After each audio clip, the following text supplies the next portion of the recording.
આણંદ જિલ્લામાં ગેરકાયદેસર રેતી ખનન સામે કાર્યવાહીની માંગ. આજે તારીખ 25/3/2024ના રોજ ખાણ ખનીજ વિભાગ દ્વારા તપાસ અધિકારીઓ અને પોલીસને મોકલવામાં આવ્યા હોવાની માહિતી પ્રાપ્ત થઈ છે. આણંદ જિલ્લાના તારાપુર તાલુકાના મોટા કાલોદરા ગામ ખાતે સાબરમતી નદીના પટમાં છેલ્લા ઘણા વર્ષોથી બેફામ ગેરકાયદેસર રીતે ખનન ચાલી રહ્યું છે. આ સમગ્ર ગેરકાયદેસર પ્રવૃત્તિ પરવેઝ ખાન, વિલાયત ખાન, અલાઉદ્દીન ખાન પઠાણ, અવેઝ ખાન, અલાઉદ્દીન ખાન પઠાણ તથા તેમના સાગરીતો દ્વારા સંચાલિત હોવાના આક્ષેપો કરવામાં આવ્યા છે.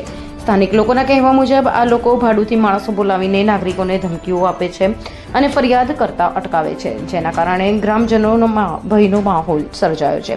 સ્થાનિક લોકોએ માંગ કરી છે કે ખાણ ખનીજ વિભાગ તથા તારાપુર પોલીસ દ્વારા આ સમગ્ર મામલે તાત્કાલિક કડક કાર્યવાહી હાથ ધરવામાં આવે અને કાયદેસર ખનન પર રોક લગાવવામાં આવે. રિપોર્ટર इम्तियाज मलिक. हम दिखाएंगे सच्चाई की खबर चैनल को लाइक कीजिए, सब्सक्राइब कीजिए और हमारे साथ जुड़े रहिए.